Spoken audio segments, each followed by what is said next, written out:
Good morning, my friends. I am up just a little bit early this morning, not excessively so. It's already getting a little bit hot out here. But I want to put some things in the ground and I want to get some work done back in the cut flower garden. So I'm going to walk you through what I'm going to do, but essentially, I'm going to add a few things out here in the dining patio entry garden.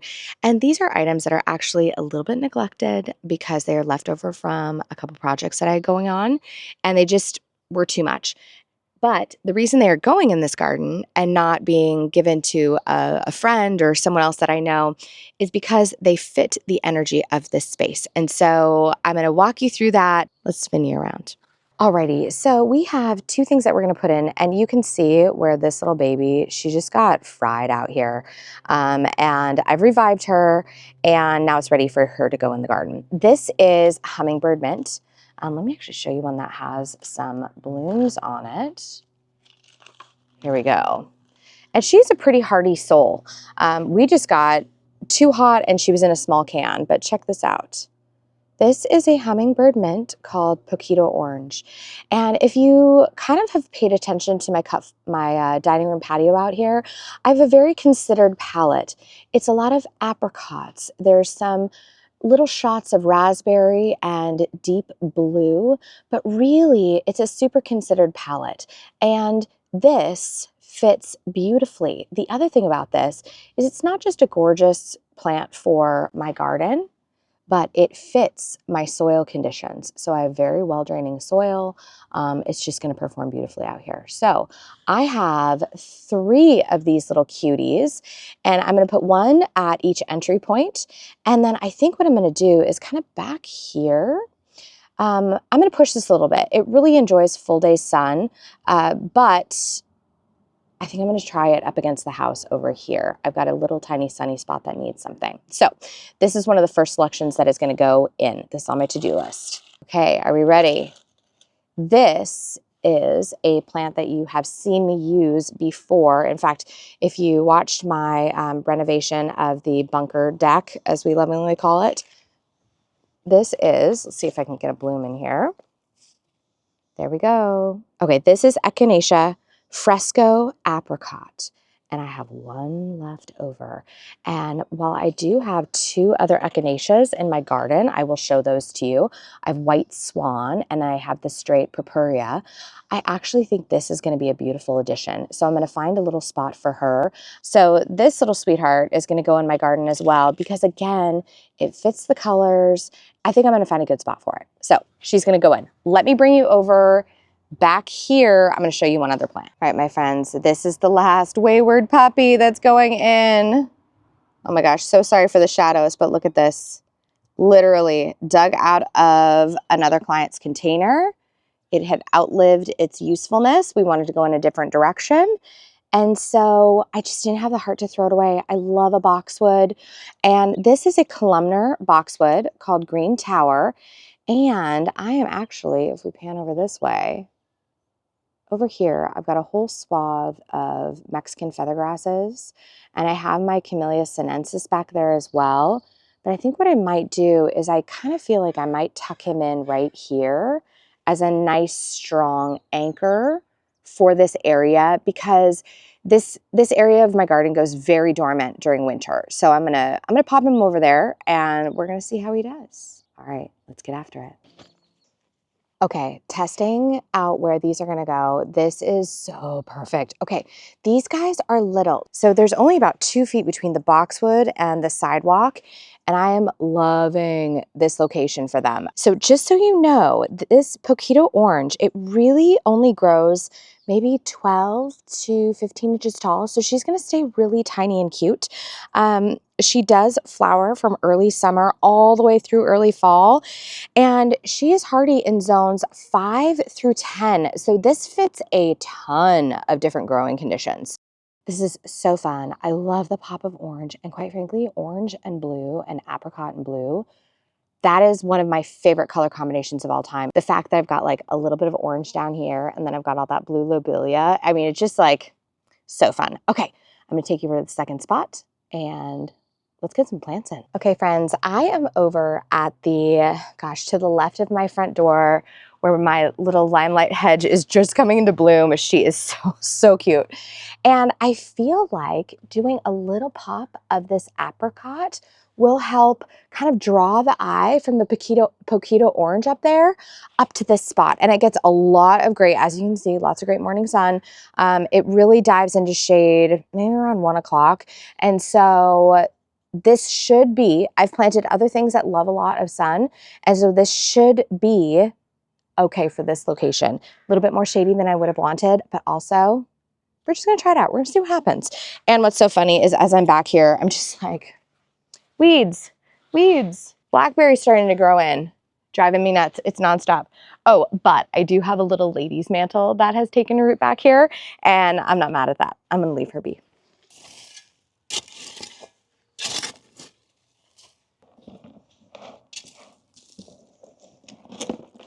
Oh, and in case you're wondering what is in here, this is leftover bulk compost. Okay. Woo! All right, I'm gonna try to get out of here without snapping any heads.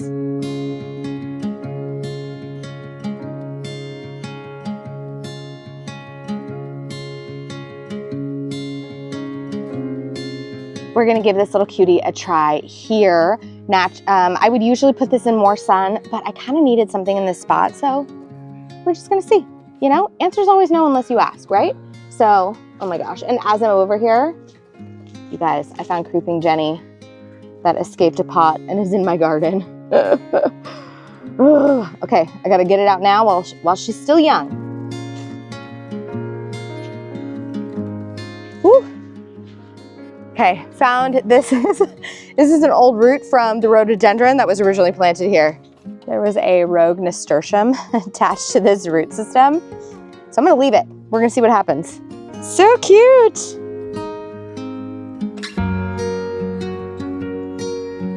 Next on the list is the cut flower garden. And here is the scoop.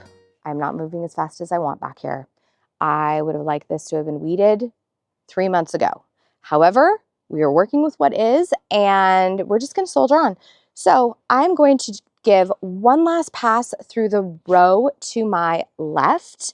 That has been one that we have taken bindweed out of time and time and time again. And what I'm gonna do is, my goal is to today get it weeded, get compost down, get the new drip lines in, and I'm gonna throw in zinnias and cosmos because those are two of the flowers that are really quick to germinate as well as see flowers on. And we're just gonna cross our fingers. Maybe I'll have flowers in September, who knows? Friends, I wanna share two super special things about this row. And it really makes me happy.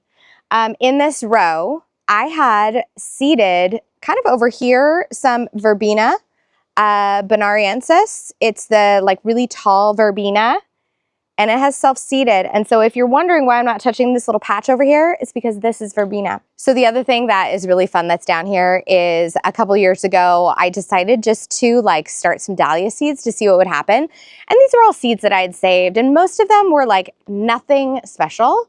And also, all those dahlias died in the ground. They all rotted. They didn't have very hardy tubers, which is something about dahlia breeding that is not often discussed, is that dahlia tubers are not all hardy or productive. And most of these that we grew were not. But this guy down here has come up with literally zero care, like total neglect. And here he is. So you're gonna see an awesome rogue dahlia right here. And it's because this one is a total survivor. Okay, back to weeding. Okay, here's the scoop. One of you commented on my last video that you keep a stack of cardboard that is cut to fit the bottom of these yard waste bags. Okay, that is just like so genius, and I feel like my mind was blown. You know what I mean? Like when you discover somebody does something so simple, yet so awesome, and you keep that stack of cardboard in your garden shed. Like, awesome, awesome, awesome, awesome. So I think what I'm gonna do is I'm gonna use these ones that are like a faulty seal job, and I'm gonna use this to line the bottom of the next one that has a faulty seal. It's nonstop. Ace Hardware, get it together. Faulty seal, faulty seal. This is actually the better of the two, so I'm going to put this as my liner down into this one. So ridiculous. Okay.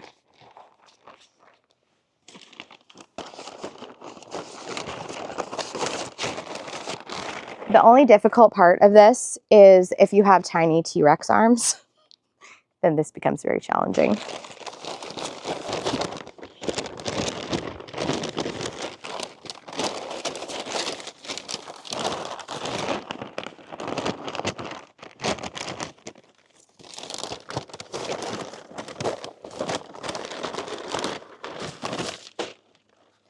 Are you enjoying this? Oh, for Pete's sake.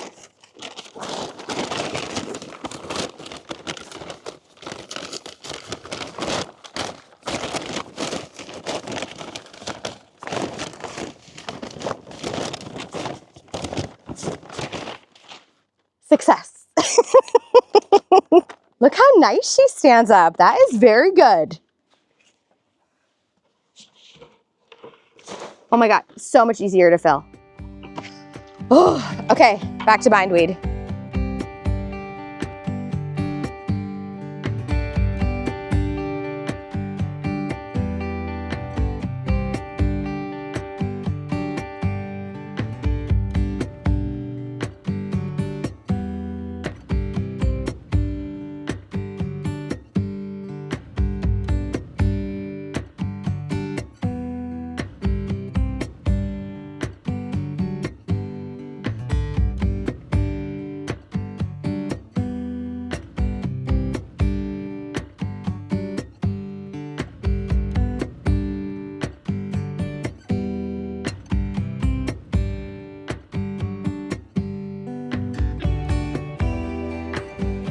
We've gotten all the compost laid out over the zinnia row over there, and I don't have time to plant out the full thing today.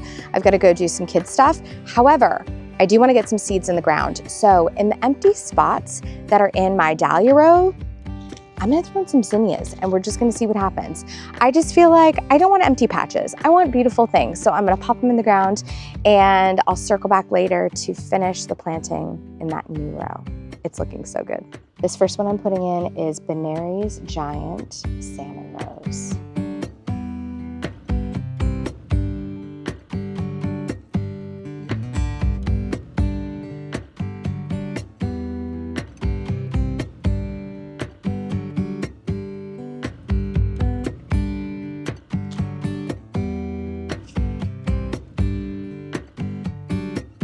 Okay, and then this row, I also have another dead space of things that just didn't make it. And this row, I don't know what is going on with my dahlias here, but I think I need to massively fertilize and amend this area. They're just not looking great. So I'm gonna throw in a bunch of zinnias in here.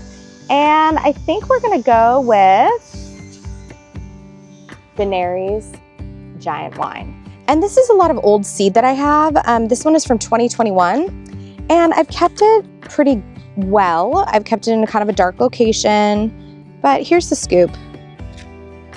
It's 3-year-old seed, so if it germinates, amazing. But if it doesn't germinate, I'm not gonna get my nose in a pinch about it. And you're gonna see me go kind of like zigzag, zigzag all the way down the line here. And I'm putting about, I would say, 9 inches of space in between everybody here. Okay, perfect. I think that's gonna do it for now. Hello, my friends. So I lied.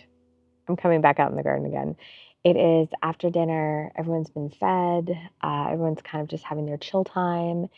And I am out here on the newly renovated patio space down here. And man, listen, I'm a person who, I really savor a lot of the little things, like the little details.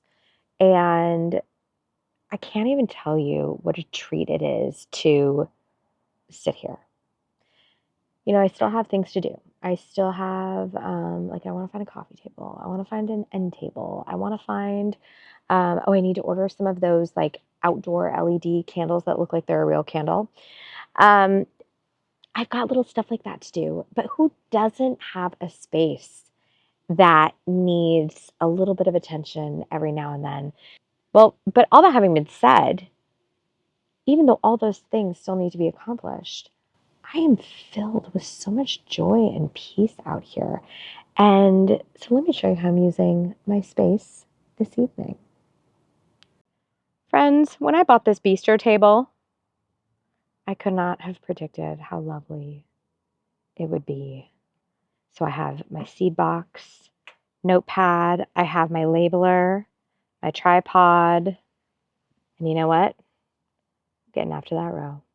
I have decided to pack up a little goodie bag of items that I'm going to work with tonight. And I decided to come down here to this little bistro table and just enjoy a beautiful, quiet evening out here. The temperatures are going down and it is just lovely. So I have my label maker. I have a non-alcoholic cider. It's so stinking good. This is Excelsior. Anyways, so good. And then I have my taller labels that I enjoy using out in my cut flower garden. And what I'm doing is I am printing out the varieties that I'm going to be planting today on this little strip, and then just using my scissors to cut them to size. So you can see right here, I'm just going to throw some of my favorites in, starting with the Queenie series. Just love them. Oh, and of course, this is my new seed storage system. I will link this in the description below because this was just like so deeply satisfying. And so far, I'm really enjoying it. Actually, I'm really enjoying it. I do have to say that. So let's dive in. We got work to do.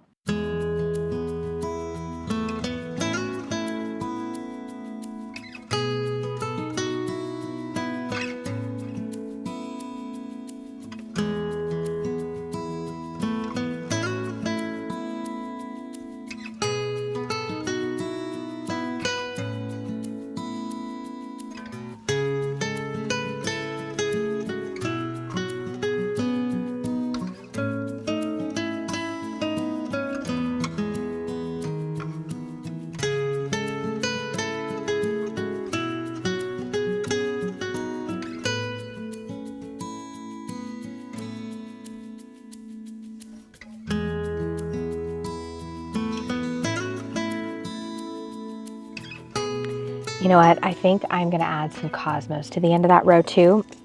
So I'm going to do double click cranberry, xanthos, velouette, and apricot lemonade.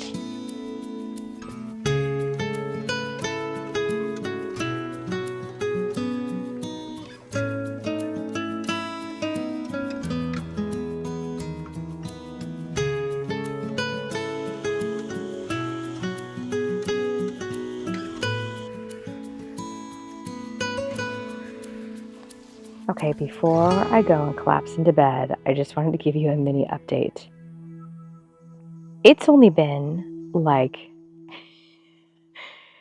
3 days, and look at all of these just perky little shoots that I swear were not here 2 seconds ago. Friends, the sun has officially gone to bed, and to quote one of my favorite movies of all time, The Sound of Music, the sun has gone to bed and so must I.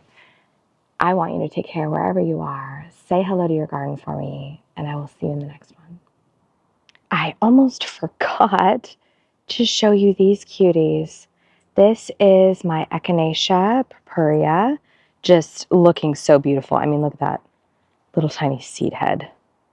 That is so cute. Just adorable. And then we have this majestic beauty. This is echinacea white swan. And this is probably one of my favorite white echinaceas. There's some that are more of a clear white, but I like kind of the antiqueness of this. I love the super domed head and the reflexed petals, and this little tiny, I mean, that serrated edge is so sweet. So echinacea white swan, I actually started this one from seed, and she is really putting on a show this year. Also, I love it when you get like a little funky echinacea head like this, and I feel like it looks like a mouth, like it's a little monster or something.